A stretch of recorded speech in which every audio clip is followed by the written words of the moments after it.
उसके बाद हम जा नहीं सके वापस, तो ऑनलाइन ग्रेजुएशन हुई।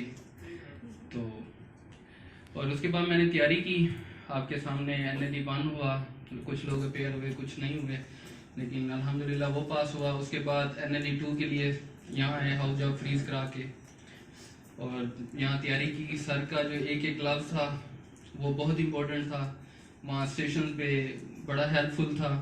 मेरा एक्सपीरियंस बहुत अच्छा ये था कि मेरा मुल्तान में एक बार हुआ था जो बाद में इनवैलिड हुआ। कुछ चीज़ें वहाँ से इम्प्रूव हुई जो मैंने रावलपिंडी जाके मतलब था कि वो इम्प्रूव हुई। जैसे BLS था कि BLS जो मैंने यहाँ किया वहाँ भी मुझे रोका गया था कि एम्बो को आपने हाथ नहीं लगाना, कि जब आप हेल्प के लिए कह रहे हैं BLS के लिए तो हेल्प में आपने AED नहीं कहना, क्योंकि पाकिस्तान में AED है नहीं, डिफिब्रिलेटर, और दूसरा एम्बो को हाथ नहीं लगाना। तो ये मुझे वहाँ हेल्प आउट हुआ। बाकी सर ने जैसे लिखवाया हुआ था कि आपने पल्सेस वगैरह देखनी है, वहाँ नंबर थे हर एक चीज़ के, जो आप बोलोगे उसके नंबर हैं, जो नहीं करोगे उसके कोई नंबर नहीं है। तो वहीं जैसे सर के हेल्प करनी थी, पेशेंट वहाँ उन्होंने बिठाए हुए थे, तो वहाँ और ये था एक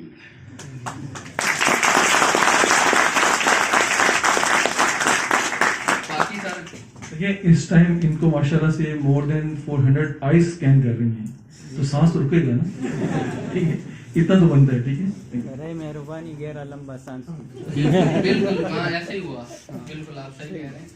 और उसके बाद आपने पल्सेस वगैरह देखने के बाद आपने उसकी रिस्पॉन्स देखना है। रिस्पॉन्स के लिए आपने कान लगाना है, और कान लगाने के बाद फिर आपने शाउट करना है हेल्प वगैरह के लिए, जैसा कि हमने किया। उसके बाद वो उन्होंने बोला कि आप कंप्रेशन स्टार्ट कर दिए। कंप्रेशन स्टार्ट करने के बाद उन्होंने बोला कि आपके पास, वो गिन रहे थे, आपने शाउट करके मतलब बताने कि मैं 1 2 3 4 5। इवन वो कुछ बच्चों को रोक भी रहे थे, किसी ने 22 किए हुए थे, किसी ने 28, किसी ने 32, तो भाई आपने पूरे नहीं किए, तो बोलना है वहाँ। उसके बाद उन्होंने कहा कि आपके पास 4 बंदे आ गए हैं, हेल्प करानी है आपने। तो अब 3 का मुझे पता था, 4 का नहीं आइडिया। जो नहीं है वो नहीं बोलना, अगर बोलेंगे तो वो फिर कुछ ना कुछ कर देंगे, तो मतलब ब्लंडर नहीं मानना। फिर उन्होंने बोला कि बेटा आपने बहुत अच्छा पढ़ा हुआ है, कोई ड्रग दोगे? मैंने कहा एड्रेनालिन देंगे। कहते आज बैठो। बैठ के उन्होंने बोला बेटा कहाँ से पढ़ा हुआ है आपने? तो ये ब्लंडर भी नहीं मानना, बुक नहीं बतानी। मैंने उन्हें बता दिया कि इनाम दानिश पढ़ी हुई है, तो उन्होंने बोला कि गुस्से में डांट दिया कि आप बेटा वो बुक पढ़ के आए हुए हो जिसका नाम सुन के मुझे ऐसा बंदा तो वैसे ही घूम जाता है, आप सेंटर की बुक नहीं पढ़ के आए। मुझे लग गया कि ये फेल कर देगा तो मेरा पास नहीं होता, लेकिन उम्मीद थी और वो पास हो गया। बाकी सर्जरी के मैंडेटरी सेशंस हैं, वो विदाउट आपको तैयारी किए थ्योरी पढ़े हुए नहीं होते। पहले होता था कि कहते थे कि आपको नॉलेज वगैरह देखते हैं, वो सर के जो नोट्स हैं आप सर्जरी में देखें कि डायनामिक, वो ए डायनामिक काजेज हो गए, cardinal sign, each and everything वो पूछ रहे थे। कॉम्प्लिकेशंस क्या हो सकती हैं, आपने उसका जो एंड टू एंड एनास्मोज करा के, लेप्रोटमी करा के, इवन वो यहाँ तक कंफ्यूज करा रहे थे कि आप इसका कल्चर कराओगे। नहीं, कल्चर किस लिए कराएंगे, उसका हिस्टोपैथोलॉजी कराएंगे। और इस तरह के सेशन थे। और बाकी 10 से 12 सेशन ऐसे थे जो आपको काउंसलिंग और आपने हिस्ट्री टेकिंग के थे। और मैं जब फर्स्ट टाइम यहाँ आया था तो मुझसे सर ने कहा कि इंस्पेक्शन करो, इंस्पेक्शन की रिफ्लेक्शन मुझसे नहीं बोली जा रही थी। ये स्टेज ऐसा है कि ये आपका कॉन्फिडेंस डेवलप करता है, आपको बढ़ चढ़ के आना चाहिए दोस्तों को। और बाकी कोई क्वेश्चन हो तो बता दें। मिलिट्री स्टेशन मेरा सर्जरी का था कि पेशेंट है, आपने थ्योरी उन्होंने केस रखे हुए थे कि आपने केस में ही आपको पता चल जाता था। कोशिश करनी है आपने केस 2 बार रीड करें कि 2 में, उसमें ये था कि पेशेंट है, फीवर है 4 मंथ से, और उसका ESR हुआ है, उसका 65 है, और एक्सरे लगा हुआ था कि आपने बताना है। तो वो एयर बबल्स बने हुए थे, फ्लूइड वगैरह। उन्होंने पूछा कि एक्सरे कौन सा है, इरेक्ट है या स्पाइन है, वो इरेक्ट बताना है। और उसके बाद उन्होंने पूछा कि ये क्या है, डायनामिक और ए डायनामिक। फिर उन्होंने वाइवा पूछा कि डायनामिक में क्या आता है, ए डायनामिक में क्या आता है, वो पैरालिटिक इलस्ट्रेट, वो सारे आपने थ्योरी पढ़नी है। और वो बताने के बाद उन्होंने फिर ATT के बाद पूछा, ड्रग्स पूछी, उन्होंने ड्रग्स की डोज पूछी, कितने mg के हिसाब से देते हो, रिफेम्पासिन कितने mg में देते हैं आप, और कब देते हैं, मॉर्निंग में, इवनिंग में। ये आपने, उन्होंने ये नहीं कुछ बताया कि मॉर्निंग या इवनिंग, ये आपने बताना उन्हें।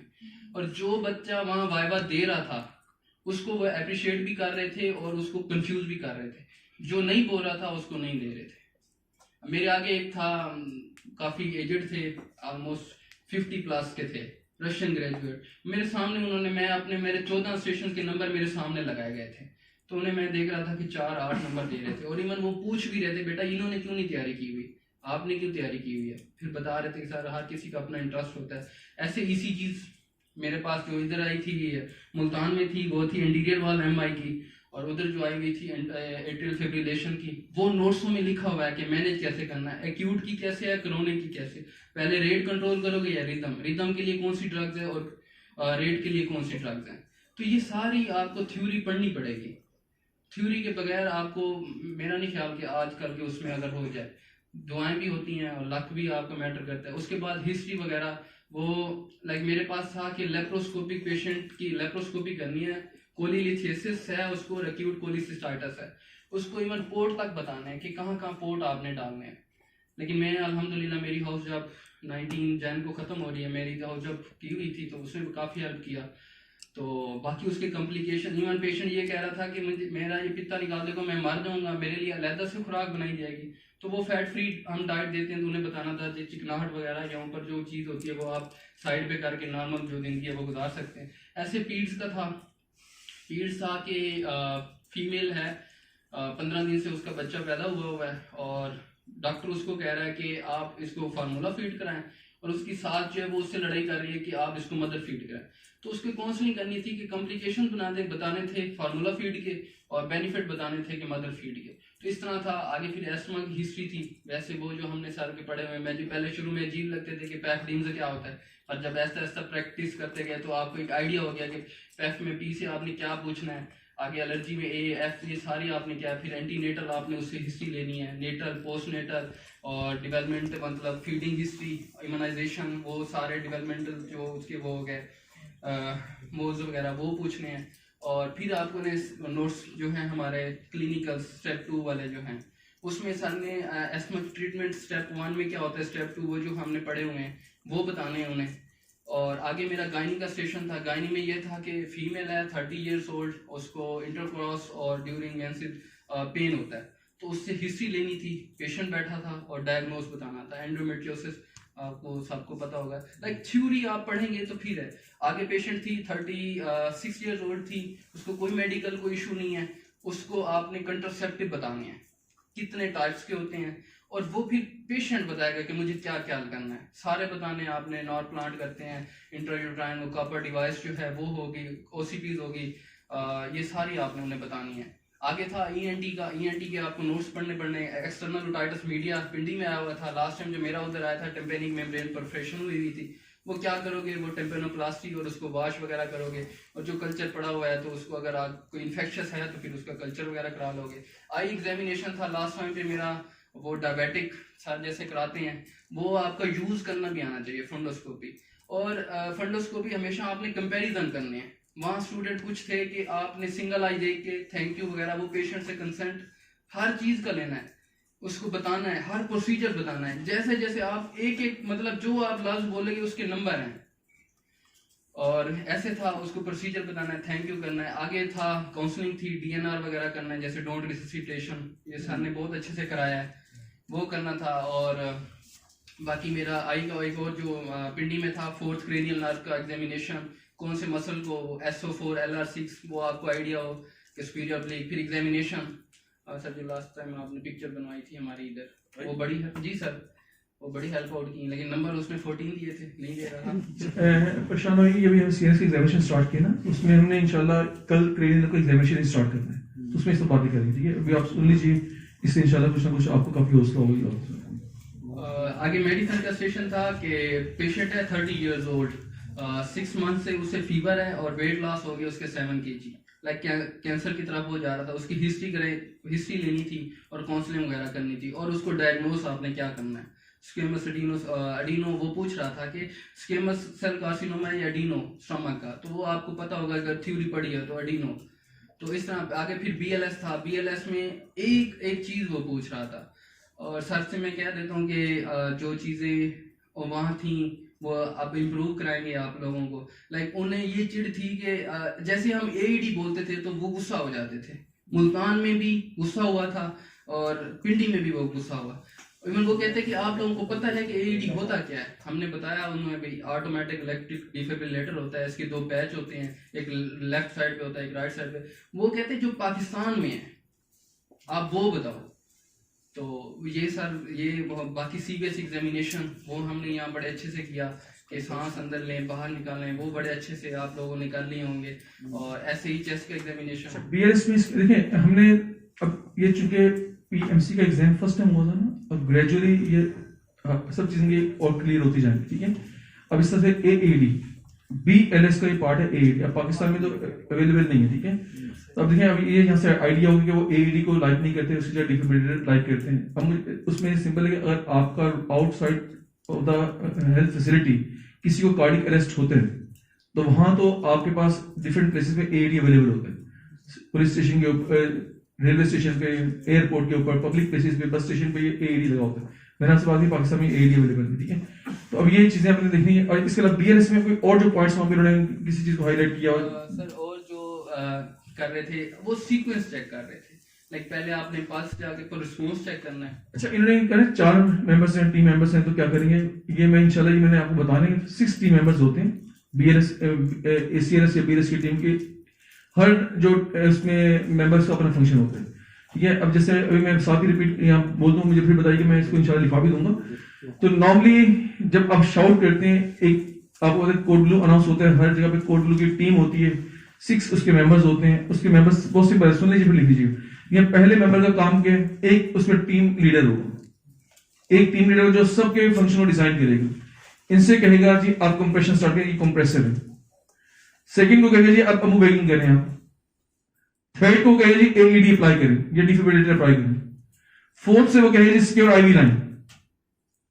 फिफ्थ से वो कहेगा टाइम नोट करें हर इवेंट को। ये आपने कहा था after every 3 to 5 minutes you have to inject adrenaline. ये 3 से 5 मिनट का अंदाजा कैसे होगा, कोई बंदा तो टाइम नोट कर रहा होगा ना। वो बताएगा जनाब अब 4 मिनट हो गए, आईवी एड्रेनलिन लगाते हैं। वो बताएगा जनाब 2 इलेक्ट्रिकल शॉक हो चुके हैं, आप इसको आईवी एड्रेनलिन लगा दें।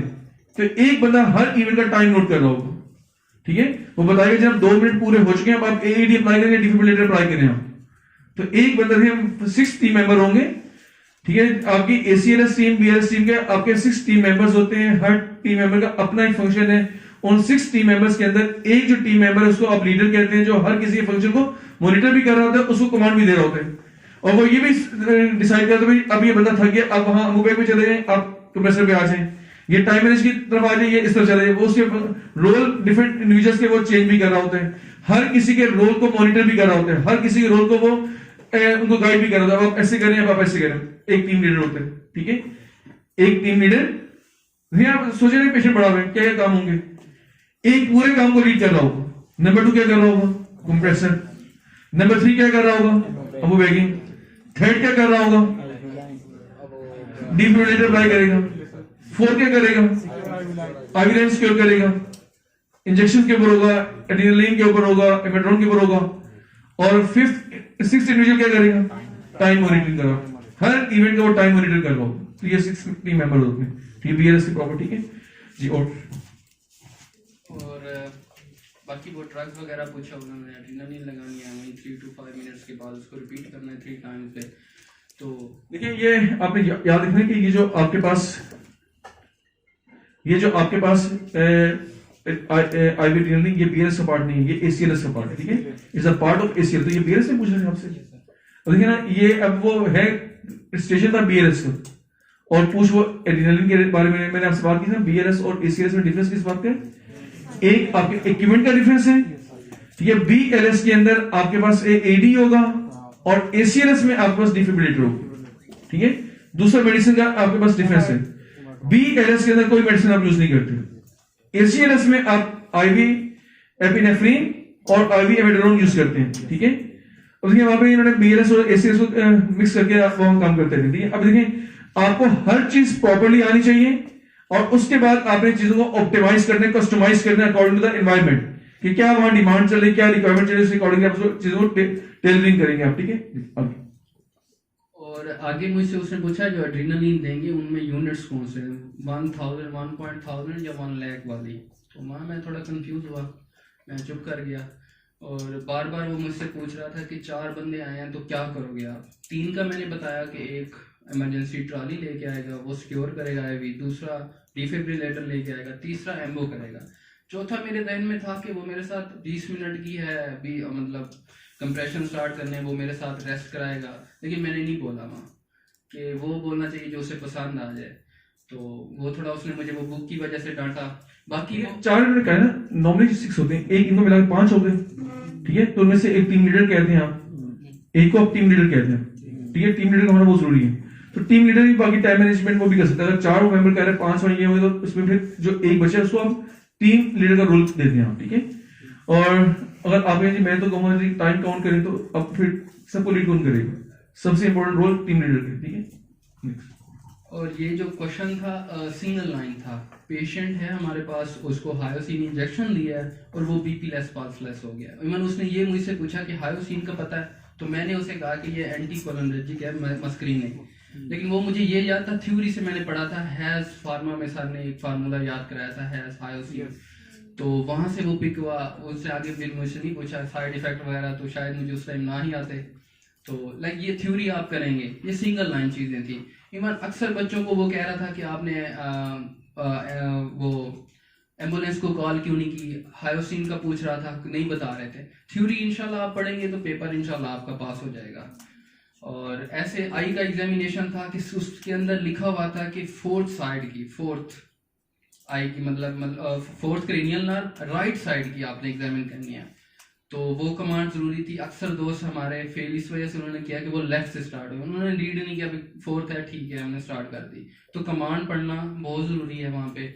और इवन आगे था, इसके बाद मेरा जो सेशन था ईसीजी था, ईसीजी उन्होंने कॉम्प्लिकेटेड रखी हुई थी, मुझे एसवीटी और एफएम में थोड़ा सा कंफ्यूज हो रहा था। फिर मैंने रिदम वगैरह से देखा, पी वेव वगैरह देखी, तो वहाँ वो मैनेज कर दी। और उन्होंने मतलब शीट रखी हुई थी कि आप बेटा इसकी ड्रग्स रिदम सारा जो फाइंडिंग आपको मिल रही है वो लिखो इस पे, पी वेव एब्सेंट है और रिदम जो इरेगुलर है, और कौन सी ड्रग दोगे, और रेट के लिए कौन सी है, रिदम कौन से, पहले कौन सा कंट्रोल करोगे। तो इस तरह की चीजें वहाँ थी, वो आप लिखोगे तो पूरे नंबर। उसने मेरे सामने मुझे 20 मार्क्स दिए। और इसके आगे सीबीएस एग्जामिनेशन था, वो ठीक किया।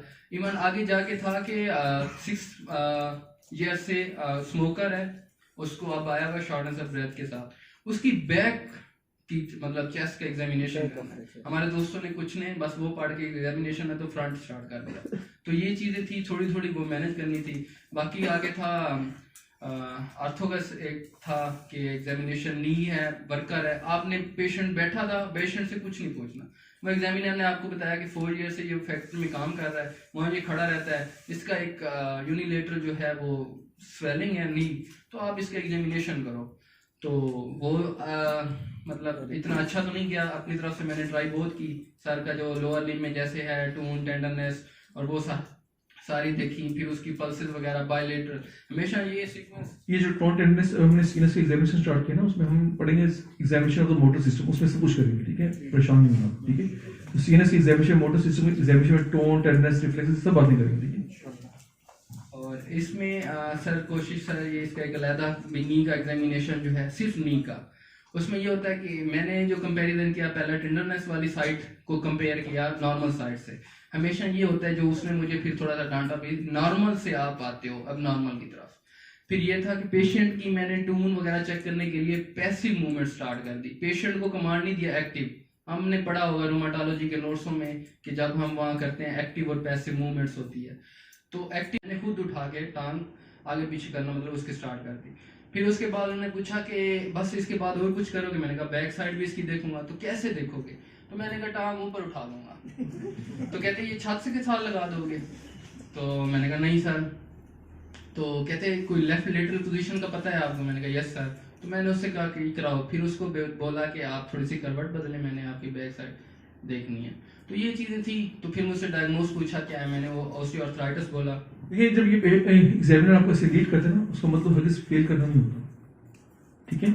उसका मतलब हर्गिज फेल करना नहीं होता, वो चेक कर रहा था क्या इसमें, इसको अगर मैं फीड करूं तो क्या ये उस फीड को एक्सेप्ट करता है या नहीं करता। एक्सेप्ट वही करेगा जिसके पास बैकग्राउंड नॉलेज होगा, वो भूल रहा हो तो उसके टाइम याद है वो कि हाँ जी इसका कर रहे हैं, तो अगर आप कर देंगे स्कोर मिल जाएगा, अगर आप नहीं करें फिर स्कोर नहीं मिलेगा। अगर वो किसी चीज के बारे में आपको इंटीमेट करें क्या ये करेंगे या नहीं करेंगे, इसका मतलब ये नहीं फेल करेगा वो। हाँ, अगर आप नहीं करेंगे फिर वो फेल करेगा, अगर आप कर देंगे फिर उसका मार्क्स मिल जाएंगे आपको, ठीक है। और उसने बस फिर थैंक यू बोलना था, और उसने नंबर मुझे 8 दिए 20 में से, नंबर नहीं दिए। आगे था लास्ट स्टेशन मेरा था, वो था जो इनास्मी की हुई है पेशेंट की, आपने वो ट्यूब प्रॉक्सिमल में डालनी है या डिस्टल में, तो वो भी देखना था। वहाँ कंफ्यूज हो गए। फिर उसको कैलोरीज वगैरह बतानी थी, वो बताई उसको BMI BMR से मेंस में कैसे देते हैं, फीमेल्स में कैसे देते हैं। तो कैलोरीज उन्होंने पूछा कि ये 5% डेक्सट्रोज में कितनी होती हैं और 25% में कितनी होती हैं, और वो था बस आइडिया हो गया कि बस ये तो पास हो जाएगा अगर BLS वाला पास करेगा। तो बाकी था कि पेशेंट मतलब ये साथ साथ में चीजें भी आपको क्लियर करते हैं। देखिए, ये जो इसका होता है 5% डेक्सट्रोज वाटर में कितनी कैलोरीज होगी या 10% डेक्सट्रोज वाटर में कितनी कैलोरीज होगी, बहुत सिंपल इसका चेक करने का। देखिए 5% से मुराद है 5 ग्राम इन 100 ml, सेट मीन सो, यानी कि 5% से मुराद के 100 ml वाटर के अंदर 5 ग्राम आपने ग्लूकोज मिक्स की हुई, ठीक है। तो मुझे बताइए, अगर 1000 ml किसी को देंगे आप, 1000 ml आप किसी को अगर आप डेक्सट्रोज वाटर देंगे आप, तो कितने 100 ml दिया आपने 100 ml दिए ना, तो 10 को 5 से मल्टीप्लाई करें 50। और आप जानते हैं 1 ग्राम ग्लूकोज को बॉडी में मेटाबोलाइज करते हैं 4.1 किलो कैलोरीज प्रोड्यूस होती है ना, तो 50 को आप 4.1 से मल्टीप्लाई कर लें, कितना होगा, ऑलमोस्ट 200 किलो कैलोरीज। यानी कि अगर आप किसी को 1000 ml डेक्सट्रोज वाटर लगाएंगे तो उसके जरिए आप 50 ग्राम ग्लूकोज इन्फ्यूज कर रहे हैं। 1 gram glucose will produce 4.1 kilo calorie, ठीक है। तो 50 ग्राम कितनी प्रोड्यूस करेंगे, 50 इंटू 4.1, तो आंसर क्या होगा, ऑलमोस्ट 200 किलो कैलोरीज। यानी कि 1000 ml देने से आप 200 किलो कैलोरीज देंगे, तो बताएं 10% से 2 से मल्टीप्लाई करते हैं 400 किलो कैलोरीज। तो इस तरह से आप कैलोरीज कैलकुलेट कर लेते हैं, ठीक है।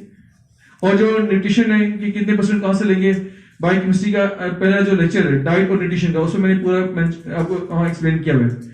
बायोकेमिस्ट्री का जो पहला लेक्चर न्यूट्रिशन और डाइट के वहां पे मेंशन किया हुआ है कि 60% कार्बोहाइड्रेट से एनर्जी डिराइव करनी है, 30% आपने फैट से डिराइव करनी है, और 10% आपने प्रोटीन से आपने डिराइव करनी है। उसके लिए कितने ग्राम कार्बोहाइड्रेट, प्रोटीन, लिपिड, वहां सब कैलकुलेशन मैंने आपको करवाएंगे। और एक 60 kg सेडेंटरी लाइफस्टाइल से जो इंडिविजुअल, उसकी 24 आवर की कैलोरी रिक्वायरमेंट आपको मेंशन करवाई हुई है, that is almost 2000 kilo calorie. और इस 2000 किलो कैलोरी का 60% बनेगा 1200 किलो कैलोरी आपने डिराइव करनी फ्रॉम कार्बोहाइड्रेट। इसका 30% बनेगा 600 किलो कैलोरी, उसके लिए आप लेंगे फैट से, और इसका 10% बनेगा ऑलमोस्ट 200 किलो कैलोरी, वो आप डिराइव करेंगे फ्रॉम प्रोटीन। तो ये 1200 किलो कैलोरी, 600 किलो कैलोरी और 200 किलो कैलोरीज कहां से लेंगे, ये सब मेंशन है। और इसके लिए कितना कार्बोहाइड्रेट, फैट, प्रोटीन इनटेक है, वो सब मैंने वहां कैलकुलेशन करवाई है, तो वहां से देख सकते हैं, ठीक है। नेक्स्ट,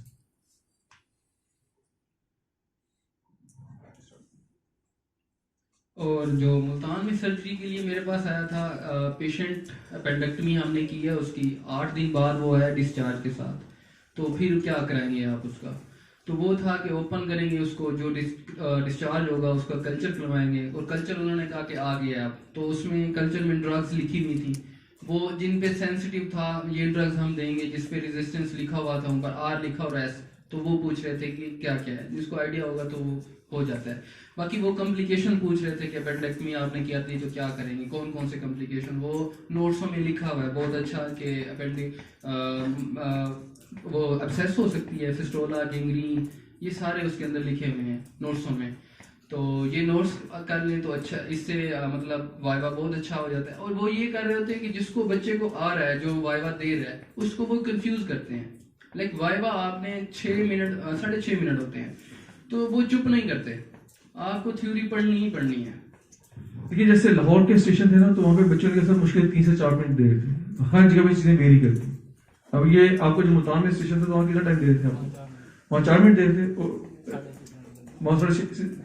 तो पिंडी में 6.5 मिनट इनको पर स्टेशन मिला है, यहाँ पे 4, और जो लाहौर में देते थे 2 से 3 मिनट मुश्किल से दे रहे थे, ठीक है। तो ये बात की लग है कि अक्सर क्या करेंगे, वैसे तो उन्होंने डिजाइन किया है 10 मिनट पर स्टेशन में डिजाइन किया हुआ है, ठीक है।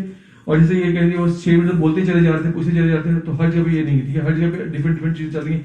लेकिन आपने तमाम चीजों को पूरा आपने ओवरव्यू लेना है, आपने उसके बाद फिर कस्टमाइज करना है, उसको ऑप्टिमाइज करना है आपने, ठीक है। और इस तरह सर्जरी के नोट्सों में आर्थो बहुत अच्छी लिखी हुई है। वहाँ कोलिस फ्रैक्चर आया हुआ था रेडियस अल्ना का, वो मैनेज आई हुई थी कि कैसे प्लास्टिक ऑफ पेरिस, फिर उसके क्या कॉम्प्लिकेशन आ सकते हैं, malunion, non union, compartment syndrome. Even वो पूछ रहे थे कि कंपार्टमेंट सिंड्रोम क्या होता है, तो वो आपको बताना है कि नेक्रोसिस वगैरह हो सकती है। और लेयर अगर आपने चढ़ाई है, असल में वो मुझसे पूछना चाह रहे थे कि वोलर फ्लैप। देखिए जो कंपार्टमेंट सिंड्रोम है ना, उसके बारे में याद रखें, ये जो आपकी लेग है ना, लेग, इसमें दो बोन्स हैं, टिबिया एंड फिबुला। ठीक है, टिबिया और फिबुला के दरमियान स्पेस है, उसमें मेम्ब्रेन होती है। ठीक है, आपकी लेग को डिफरेंट कंपार्टमेंट में फेशिया डिवाइड करते हैं। तो आपके पोस्टीरियर कंपार्टमेंट में जो मसल्स हैं, दे आर इन 2 लेयर्स। आप जानते हैं there are 7 muscles in the posterior compartment of leg and they are organised in 2 layers. ठीक है, 4 in the superficial and 3 in the deep layer, sorry 3 in the superficial layer and 4 in the deep layer. और इन्हीं compartment के अंदर आपकी posterior tibial artery भी पड़ी हुई है। अगर फ्रैक्चर और टिबिया या फिबुला को, तो उस टाइम अगर आपकी कोई आर्टरी डैमेज हो जाए तो वो आर्टरी ब्लीड करेगी ना, और वो आपका क्लोज्ड एंड फिक्स्ड कंपार्टमेंट है। ठीक है, दो बोन्स हैं, दो बोन्स के दरमियान फेशिया है, और उससे पीछे भी आपके फेशिया में कंपार्टमेंट बना हुआ है। उस कंपार्टमेंट में अगर ब्लीडिंग होगी तो वो कंपार्टमेंट क्या करेगा, स्वेलिंग होगी, और उस स्वेलिंग की वजह से आपका क्या होगा, blood supply of leg will be compromise. Ischaemia होगा, पेन होगी, स्वेलिंग होगी, इस्कीमिया ऑफ लिम्ब होगा।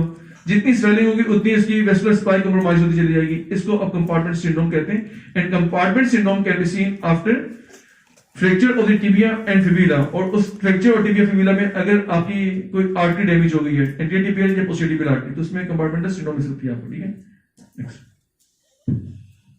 और इसी तरह मुल्तान में जो स्टेशन था मेरे लिए जो डिफिकल्ट समझे या जो बुरा गया था 20 स्टेशन में से, वो था CTG। उसका मैंने नाम ही उन्हें गलत बता दिया था और उन्होंने डांटा भी था काफ़ी ज़्यादा। गायनी के वैसे ही काफ़ी रूड होते हैं ओवरऑल भी। और उन्होंने पूछा कि CTG क्या होता है, मैंने कार्डियो टोमोग्राफी बोल दिया जो कि टोकोग्राफी है। तो उसकी इंडिकेशन वगैरह पूछी और उसके बाद उन्होंने नॉर्मल वैल्यू पूछी जो कि मुझे उस टाइम नहीं पता थी मुल्तान में। तो उन्होंने काफ़ी मतलब ये कहा, ये वैल्यू नहीं पता आपको, ये भी नहीं पता आपको, कहाँ से पढ़े हुए हो, चाइना पढ़ के चाइना से हो, अच्छा चुप करके बैठ जाओ। इतने में बेल हुई और नेक्स्ट स्टेशन पे हम चले गए। और एग्जामिनर इतने कोऑपरेटिव नहीं थे, मुल्तान में थे लेकिन पिंडी में कोई 2-3 ही थे जो कोऑपरेट कर रहे थे।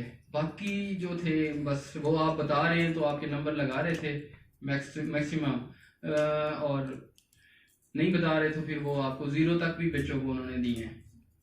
बाकी आपका जो है एग्ज़ाम जो है आजकल मतलब जो अब जो है सिचुएशन, वो आपके कॉन्फिडेंस वहाँ आपने कैसे परफॉर्म किया है और बाकी नॉलेज क्या है। मेरा एक दोस्त मेरे साथ तैयारी करता था, वो मुझे कहता था कि तू रट्टा लगाता है। तो मैं उसे कहता था कि अंग्रेज़ों ने बड़ा अच्छा लफ्ज़ है कि मेमोराइज। तो एग्ज़ाम मतलब जो आपने पढ़ा है उसको मेमोराइज करो, कंसेप्ट बनाओ, रटालाइज, कुछ भी करो, एट दी एंड आपको आना चाहिए जब वो आपसे पूछे। तो उसने ये नहीं देखना कि आपने रटा लगाया हुआ है या कंसेप्ट बनाया हुआ है, जो भी है, तो आपको चीज़ें आनी चाहिए। और थ्योरी पढ़ें, थ्योरी में जो क्लिनिकल जो है, अब लास्ट टाइम बच्चों से PPH आया हुआ था मैंडेटरी स्टेशन पे, पोस्टपार्टम हेमरेज, और नोट्स में बहुत अच्छा लिखा हुआ है कि प्राइमरी क्या होता है, सेकेंडरी क्या होता है। Primary 24 hour less than 24 hour में आ जाए, और जो सेकेंडरी है वो 24 से 42 डेज तक जो मतलब है। तो ये बहुत अच्छा नोट्सों में लिखा हुआ है, आप नोट्स पढ़ें। ये नोट्स मैंने तो मेमोराइज कर लिए थे। ये नोट्स हो गए। और क्लिनिकल जैसे गायनी, पीड्स, आर्थो के जो है नोट्स सर के जो हमने क्लिनिकल जो हैं वो हो गए, और ENT, और यही नोट्स जो 8 मेरे ख्याल तक है क्लिनिकल्स के नोट्स, और 8 को मेमोराइज करने में कोई इतना ज़्यादा टाइम नहीं लगता। बाकी ये 10 से 12 सेशन जो थे वो थे हिस्ट्री और काउंसलिंग के। लाइक मैं आपको बताता चलूँ, जो लेप्रोस्कोपिक हमने कोलिसिस्टेक्टमी करनी थी वो भी काउंसलिंग थी। और आगे पीड्स में गया तो उसकी बच्चे की एस्थमा की हिस्ट्री मैंडेटरी सेशन था, उसमें हमने वो सेशन वो उसके बाद मैनेजमेंट बहुत अच्छी नोट्सों में लिखी हुई है मेडिसिन के, स्टेप 1, स्टेप 2, स्टेप 3, स्टेप 4 में क्या करते हैं। अच्छा, एस्थमा की जो हिस्ट्री, इसमें आपने शॉर्टनेस ऑफ ब्रेथ की हिस्ट्री दी, ठीक है, उसमें एस्थमा की हिस्ट्री में आपने शॉर्टनेस ऑफ ब्रेथ की हिस्ट्री। तो देखिए सब चीजें आपको पढ़ाएंगे, सिर्फ और सिर्फ डिफरेंशियल डायग्नोसिस चेंज होगा। जैसे अगर शॉर्टनेस ऑफ ब्रेथ ओडी पारा पूछेंगे आप, वही इसके एसोसिएटेड सिम्टम पूछेंगे आप, ठीक है, कि अब शॉर्टनेस ऑफ ब्रेथ चूंकि फीचर है किसी सीवियस और रेस्पिरेटरी का, और सीवियस और रेस्पिरेटरी जो बाकी सिम्टम्स हैं एसोसिएट वो सब पूछेंगे आप। बाकी वही पाकिस्तान एयरफोर्स पूछेंगे। इसमें चूंकि पीड्स का स्टेशन है तो यहाँ पे आपने पास्ट हिस्ट्री में अवामी नेशनल पार्टी और FIA डिफीट ये लाजमी पूछना है आपने, ठीक है। तो ऑलमोस्ट तमाम हिस्ट्री वही है, सिर्फ और सिर्फ आपकी जो सिम्टम है उसका डिफरेंशियल डायग्नोसिस थोड़ा चेंज होगा, उसको हर सिम्टम के डिफरेंशियल डायग्नोसिस को आपने लास्ट में मेमोराइज करना है। आपने डिस्फेजिया डिफरेंशियल डायग्नोसिस के, और डायनोफेजिया डिफरेंशियल डायग्नोसिस के, चेस्ट पेन डिफरेंशियल डायग्नोसिस के, एपिगैस्ट्रिक पेन डिफरेंशियल डायग्नोसिस के, ठीक है। हर सिम्टम के डिफरेंशियल डायग्नोसिस को लास्ट में मेमोराइज करना है। नेक्स्ट। और इसी तरह मतलब पीड्स वाला जो नेक्स्ट सेशन था वो काउंसलिंग फीडिंग का, इसके अलावा आप